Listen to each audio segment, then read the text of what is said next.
යාළුවෝ හැමෝම මගේ YouTube channel එකෙන් ගෙන තවත් අලුත් වීඩියෝ එකකට ආයිබෝවන් කියලා පිළිගන්නවා. අද මම මේ වීඩියෝ එකෙන් ඔයගලන්ට කියලා දෙන්න යන්නේ කොහොමද හරියටම hard disk එක partition කරගන්න විදිය. මම ඔයගලන්ට ගිහිල්ලා පෙන්නන්නම් මගේ disk PC එකට.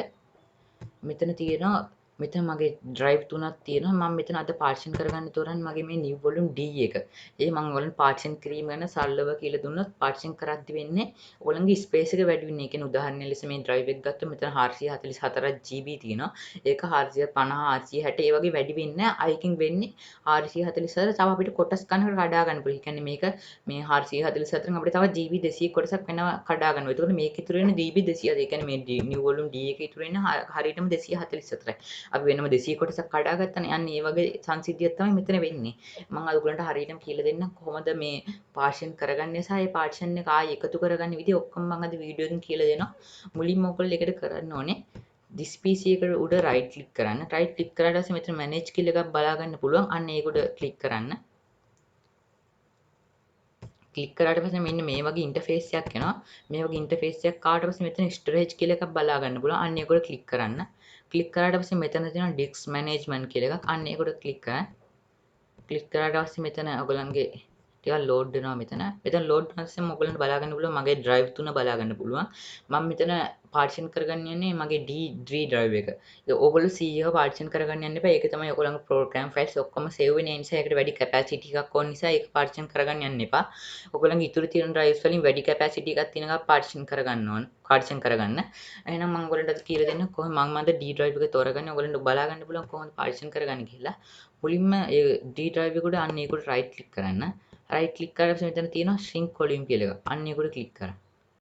click කරාට පස්සේ ටික වෙලාවක් load වුණාට පස්සේ මෙන්න මේ වගේ interface එකක් එනවා. ඔයගලන්ට මෙතන ඕන වෙනම ඔයගලන්ට වෙන disk එකක් හදන්නනේ යන්නේ. අන්න එතන ඔයගලන්ට ඕන ගාන MB වලින් තමයි අපිට enter කරගන්න තියෙන්නේ. ඒ නිසා ටිකක් අමාරු වෙනවා මෙතන. ඒ නිසා ඔයගොල්ලෝ GB එකක් කියන්නේ MB 1024 න්නේ. ඒ නිසා ඔයගොල්ලෝ calculate කරලා බලන්න. මේ කැල්කියුලේටර් ආවට පස්සේ මම මෙතන GB 50ක් තමයි ගන්නෙ. මම අලුත් එකක් හදන GB 50ක එකක්. ඒතර මම කරන්න ඕනේ 1024 වැඩි කරන්න ඕනේ 50න්. ඒතර මෙතන ඔයගලන්ට බලන්න පුළුවන් 51200ක් කියනවා. ඒ කියන්නේ MB 51200ක් මෙතනට එනවා.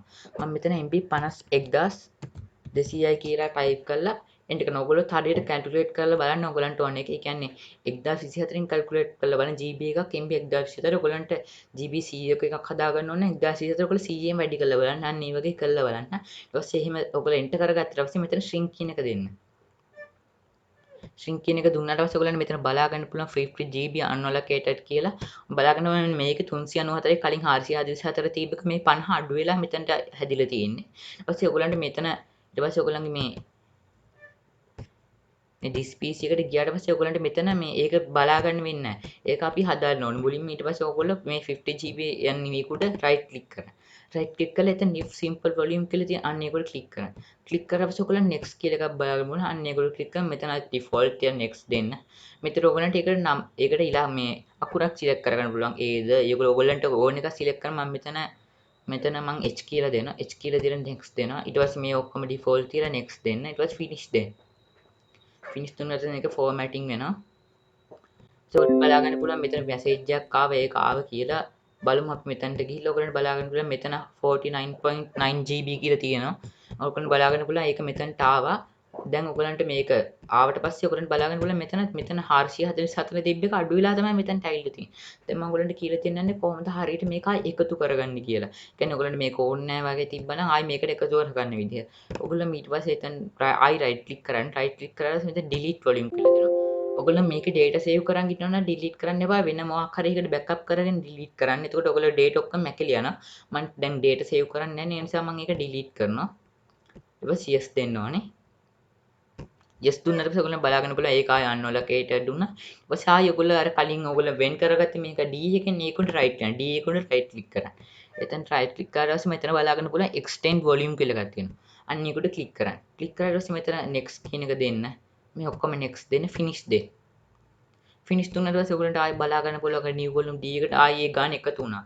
මෙතනකින් බලාගෙනනකොට මෙතන ආයේ 444 වුණා. ඒ කියන්නේ ඔයගලන්ට මම අද වීඩියෝෙන් කියලා දුන්නේ මේක හරියට පාර්ටිෂන් කරගන්න විදිහයි ඒ පාර්ටිෂන් එක හරියට අයින් කරගන්න විදිහ. මේක තමයි ඉතින් යාළුවනේ අද වීඩියෝ එක. අද වීඩියෝ එක හොඳයි නම් අනිවාර්යෙන් ලයික් කරන්න. මේ පාර්ටිෂන් කිරීම ගැන ඔයගලන්ට මොකක් හරි ගැටලුවක් තියෙනවනම් පල්ලෙහෙන් අනිවාර්යෙන් කමෙන්ට් කරන්න අමතක කරන්න එපා. ඒ වගේම මගේ YouTube channel එක subscribe කරලා තියාගෙන ඒ වගේම bell notification bell එක all කරලා තියාගෙන මම වීඩියෝ එකක් දාපු ගමන් ඔයගලන්ට notification එකක් මගෙන් ගෙන්න ගන්න පුළුවන්. එහෙනම් මේ වීඩියෝ එක ඔයගොල්ලෝ දන්නේ නැති යාළුවන්ට share කරන්න. එහෙනම් තවත් මේ වගේ වීඩියෝ එකකින් හම්බෙමු. සුබ දවසක්.